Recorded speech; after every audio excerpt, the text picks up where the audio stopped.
Que a bênção de Deus Pai, Deus Filho e Deus Espírito Santo seja contigo e com toda a tua família. Que o poder da cobertura do sangue de Jesus esteja agindo na sua vida e em todos os seus pleitos. Que você esteja revestida com a armadura completa, capacete da salvação, couraça da justiça, cinturão da verdade, sandálias da preparação do evangelho da paz, escudo da fé e espada da palavra de Deus. No poder e na autoridade do nome de Jesus, eu oro amarrando a Satanás, declarando que ele esteja cego, surdo e mudo, impedido de agir, impedido de ouvir, impedido de continuar causando bagunça e confusão nas nossas vidas. Toda arma forjada contra nós que caia por terra, toda armadilha que está em curso, toda arma que está em curso, que seja desmantelada e destruída, que todos os planos do inimigo sejam completamente extirpados, que ele fique impedido de trazer mais bagunça, mais transtorno, mais roubo,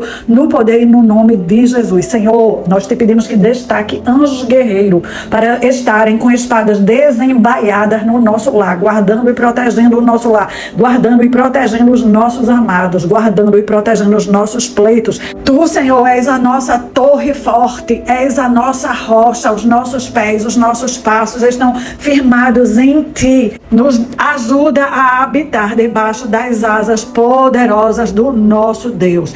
Transmite para nós instruções para podermos prosseguir nessa batalha, nos submetendo a Deus e resistindo ao diabo, no nome de Jesus. Eu me chamo Ana Cláudia Lavô. Aqui nós somos um exército de mulheres que estamos dando a mão umas às outras, orando umas pelas outras, pleiteando pelas nossas famílias. Este propósito contra o roubo, pela justiça de Deus, nós estamos pedindo a Deus que haja restituição e restauração de todas as áreas que fomos saqueadas. A palavra que eu quero compartilhar com vocês no dia de hoje está no livro de 1 Samuel, capítulo 30. Quero situar você um pouco para entender o contexto da época.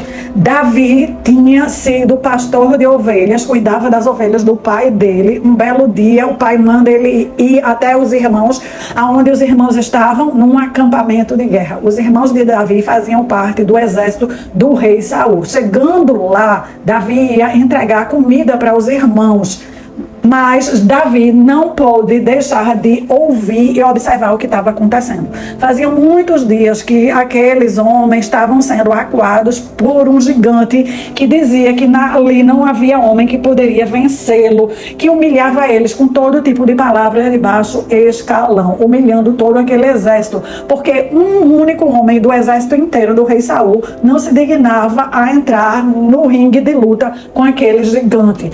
Davi procura o rei Saul e diz que vai lutar, que não pode ouvir tanta blasfêmia como tinha ouvido da boca daquele gigante contra o Deus de Israel, que Davi tem certeza que o Deus de Israel vai ser com ele, que ele vai derrotar o gigante. Para encurtar uma longa história, Davi realmente ganha o duelo com o gigante, e por ganhar esse duelo também ganhou a mão da filha do rei Saul em casamento. Davi entra para o exército, Davi vai subindo de posto, cada vez ele lidera mais homens nas batalhas em nome do rei Saul. No princípio, o rei Saul só tem amor e gratidão, porque Davi fazia com que o seu país cada vez estivesse mais bem protegido e cada vez estivesse conquistando mais e mais terras e despojos das guerras. Até que a população começa a aclamar tanto Davi quando voltava das batalhas, com canções, com músicas, com louvores, que o rei começa a ter ciúmes de Davi.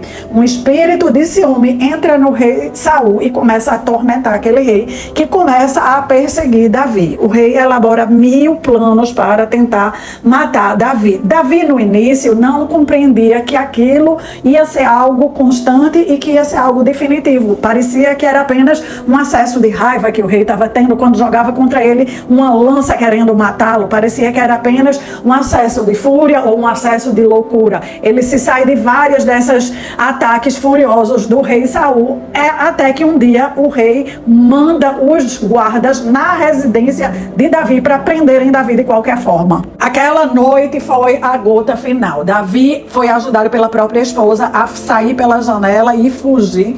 Ele vai se exilar numa caverna. Neste tempo, a fama de Davi já tinha se espalhado por toda a região. Davi era conhecido como um grande general de guerra, um homem justo, reto, íntegro.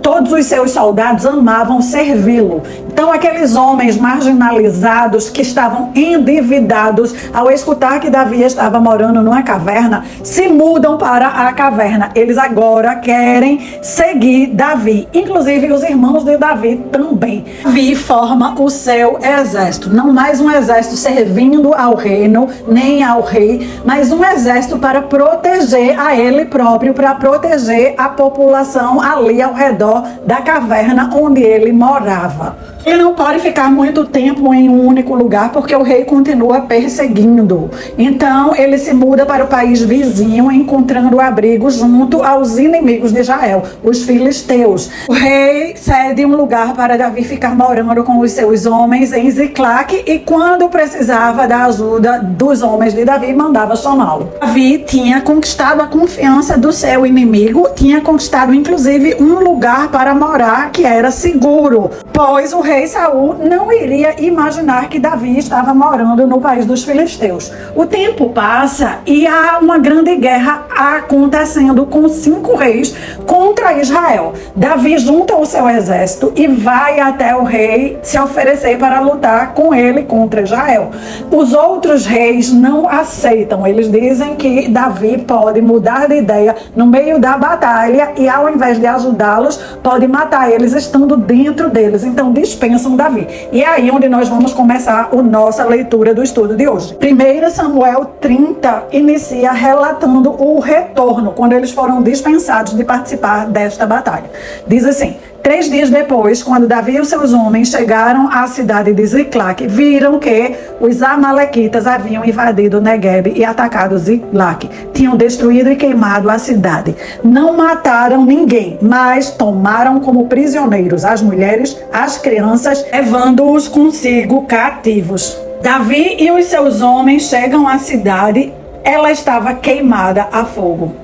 Todas as mulheres, todos os filhos e filhas tinham sido levados como prisioneiros.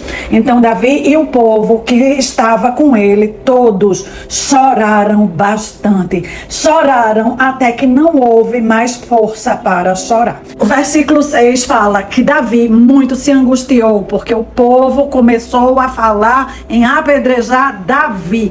O ânimo de todo o povo estava contaminado pela amargura.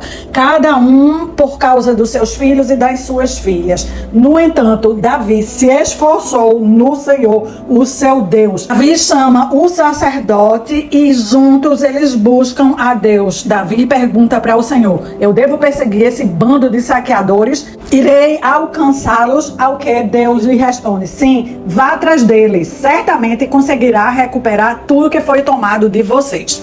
Davi e os 600 homens partiram. Chegaram ao ribeiro de Besor, onde ficaram alguns lá. 200 dos homens estavam exaustos demais para atravessar o ribeiro. Davi continua a perseguição com 400. No caminho, encontram um rapaz egípcio num campo e o levam até Davi. Dão-lhe um pouco de pão e água para beber. Também um pedaço de bolo de figo e 2 bolos de passas. Descobriram que aquele homem estava sem comer há 3 dias e 3 noites e sem beber. Em pouco tempo, o homem recupera as forças e Davi lhes pergunta: a quem pertence você e de onde você veio? Versículo 13. Sou egípcio, escravo de uma amalequita. O meu senhor me abandonou 3 dias atrás porque eu fiquei doente. Estávamos voltando de um ataque dos querenitas no Negueb, território de Judá, e também a terra de Caleb. Tínhamos queimado Ziclac. Versículo 15. Você pode me levar até esse bando de saqueadores? Pergunta Davi. O rapaz responde: se o Senhor jurar por Deus que nem vai me matar, nem me entregar o meu senhor, eu levarei sim o Senhor até eles. O rapaz o leva até os amalequitas. Eles estavam espalhados pelos campos, comendo, bebendo, festejando por causa da grande quantidade de bens que haviam tomado na terra dos filisteus e da terra de Judá. Versículo 17 em diante. Davi e os seus homens massacraram massacraram os amalequitas. Atacaram durante toda a noite e todo o dia seguinte, até o entardecer. Davi recuperou tudo que os amalequitas tinham levado. Nada faltou, nem jovens, nem velhos, nem filhos, nem filhas, nem bens, nem qualquer outra coisa que fora levada. Davi recuperou tudo e tomou também todos os rebanhos dos amalequitas. E os seus soldados levavam os despojos da guerra na frente, cantando e gritando. Estes são os despojos de Davi. Vamos juntas analisar então esse texto. A vida de Davi não estava sendo fácil. A vida daqueles homens não era nada fácil. Eles não moravam no país deles de origem. Eles não estavam no lugar que eles podiam dizer, aqui nós vamos morar eternamente. Eles estavam vivendo uma vida temporariamente confortável na cidade de Ziclague, que foi cedida para eles morarem pelo rei que foi inimigo deles por muito tempo, mas que ali Davi tinha conseguido acalmar os ânimos do rei, conquistar a confiança do rei, a ponto que o rei cedeu esse lugar para eles morarem. No momento que o rei precisou, Davi deixou a sua cidade Ziclague e viajou com os seus guerreiros para servir este rei, que estava emprestando lugar para ele morar. Lá na outra batalha que eles iam participar, eles não foram aceitos, eles foram mandados de volta para casa. A porta da guerra foi fechada. Uma coisa importante de entendermos, quando eles iam numa guerra, sempre quem ganhava a guerra tinha direito de levar tudo que sobrasse. Então, os despojos da guerra era muito importante. Era dali onde vinha a manutenção.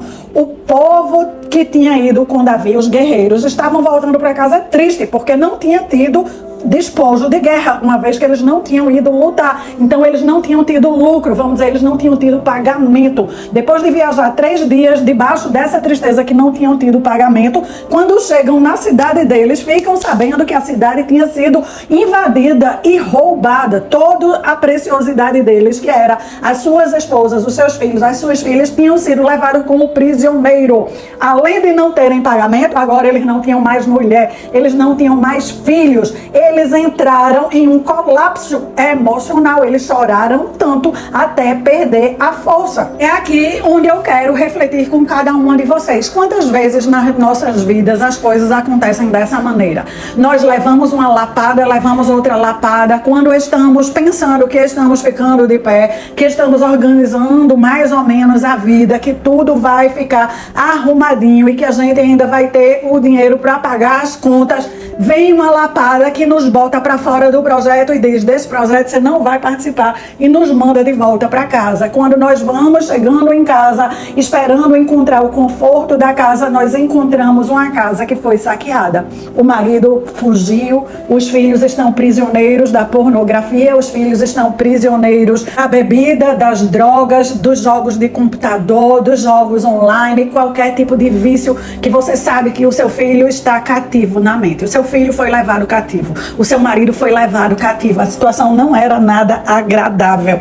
E você cai para chorar. A dor é tão grande. As memórias são de batalhas ainda não vencidas e de uma situação que está pela frente muito feia. Tudo foi queimado. Não sobrou nada. Não há esperança. A alma abatida, a alma esfacelada, quebrada, ela chora tanto até que vai perder completamente as forças. Mas quando chegar nesse ponto de perder completamente as forças, eu e você vamos ter que tomar uma decisão. Existem 2 caminhos que nós podemos seguir. Nós podemos ficar amargurados e deixar que essa raiz de amargura contamine a nossa mente, os nossos pensamentos, as nossas emoções, as nossas decisões, as nossas escolhas. Podemos ficar com raiva de Deus, com raiva do chefe, com raiva do marido, com raiva do filho, com raiva de nós mesmas. Podemos nos ferir com palavras, ou podemos entregar toda essa amargura a Deus, debaixo das asas de Deus, fazer com que isso escoe para o lugar que vai saber como lidar com isso e fazer o que Davi fez. Chamou o sacerdote para consultar a Deus. Podemos chamar o Espírito Santo de Deus. Podemos chamar o nosso Senhor Jesus, que é supremo sacerdote, sumo sacerdote, ao lado do Deus Altíssimo, e consultá-lo. Contar para Deus tudo o que aconteceu e perguntar-lhe: e agora, meu Deus, vamos resgatar nossos maridos e nossos filhos? Vamos conseguir alcançá-los? Sabe, na época de Davi não haviam escrituras sagradas para ele consultar, mas ele consultou da maneira que lhe era própria e devida na época. Nós hoje temos as escrituras e o livro de Isaías, capítulo 61, versículo 8, responde a esta pergunta: pois eu, o Senhor, amo o juízo, odeio o roubo e toda injustiça. Eu lhes darei com fidelidade sua recompensa e farei com vocês uma aliança eterna. Aleluia, glória a Deus. Assim como Davi recebeu de Deus uma palavra de poder para ir atrás dos seus amados, nós recebemos de Deus uma palavra que lidera a nossa batalha, de irmos atrás de tudo que nos roubou.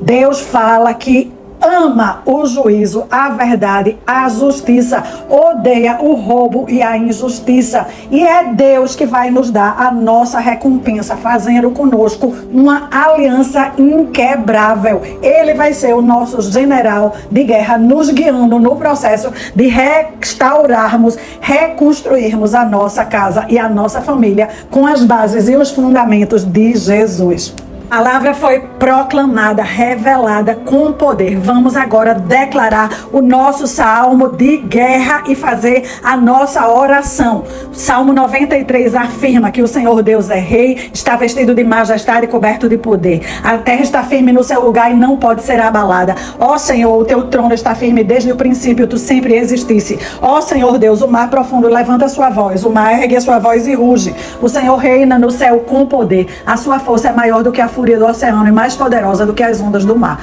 As tuas leis, ó Senhor, merecem confiança e o teu reino, Senhor, é santo para todo o sempre. Este salmo nós estamos declarando que não há crise no céu, que o cetro de verdade e justiça do nosso Deus continua estendido e que nós atraímos essa verdade e essa justiça para o nosso lar, para as nossas vidas. E o inimigo pode ter vindo com fúria e capturado o nosso marido e os nossos filhos, mas que nós vamos levantar a bandeira da vitória. Nós vamos perseverar, porque a palavra de Deus, ela merece confiança. A palavra de Deus merece confiança e estabelece uma aliança na qual Deus vai ser o nosso general de guerra e o próprio Deus vai nos dar a nossa recompensa com fidelidade. Querido e amado Deus, a tua palavra é poderosa e é na tua palavra que nós estamos colocando a nossa expectativa e a nossa confiança. Te apresentamos cada família que está inscrita aqui nesse projeto. Nós estamos orando, Senhor, para que a tua justiça entre em nossa casa, para que o Senhor pare com toda iniquidade do roubo na vida dos nossos maridos e dos nossos filhos, na vida dos nossos familiares e dos nossos amados, de todos os nossos parentes que estão vivos, que eles parem de ser roubados, que suas mentes parem de ser invadidas. Na época de Davi, a invasão era pessoal e o fogo vinha e queimava a cidade. Hoje, a invasão é na mente, a invasão é pelas redes sociais, a invasão é por toda forma de capturar o homem para fazer com que ele se volte contra Deus, se volte contra os seus amados, se volte contra o que há de precioso. Nós estamos aqui para dizer: não mais, Satanás, para. Os nossos maridos e os nossos filhos estão marcados com o sangue do Cordeiro, estão revestidos com a armadura completa, porque nós estamos orando, intercedendo e clamando todos os dias. Nós estamos pleiteando pelo que é nosso, a nossa família, e nós serviremos ao Senhor todos os dias da nossa vida com inteireza. A palavra de Deus é o centro. Nós estamos firmados na rocha. Jesus Cristo é a nossa rocha. Tudo que veio por uma porta contra nós, nós ordenamos que recue e bata em retirada, e pela palavra de Deus é obrigado a sair por 7 portas. Todo roubo, todo assalto, toda injustiça que nós agora paralisamos e pedimos no reino espiritual restituição, Senhor. Restituição, Senhor. Entra com providência, com restituição e com restauração. Coloca os teus anjos guerreiros, os teus anjos que estabelecem o teu tribunal no nosso lar, os teus anjos que vão nos levar à vitória, que vão nos entregar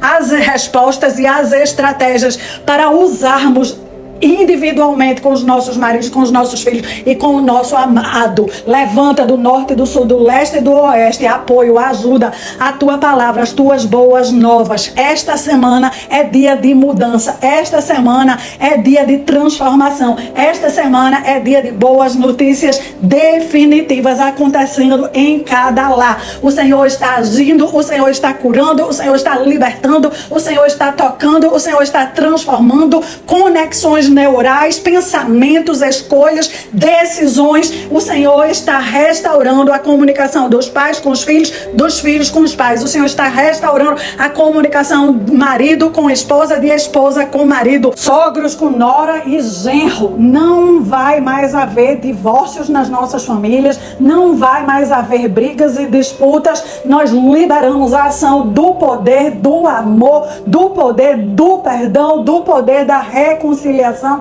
relações saudáveis, mentalidades saudáveis, ânimos saudáveis na família, em nome de Jesus. Glória a Deus, aleluia. Minha querida irmã, você gostou desse estudo? Deixa o seu legal como forma de gratidão. Copia ele também e envia para todas as famílias que estão precisando de alguém que acredite no poder da família, que se levante numa aliança eterna com o nosso Jesus para, em oração, ganhar a família todinha de volta, uma restauração plena. Deus te abençoe muitíssimo. Voltaremos amanhã.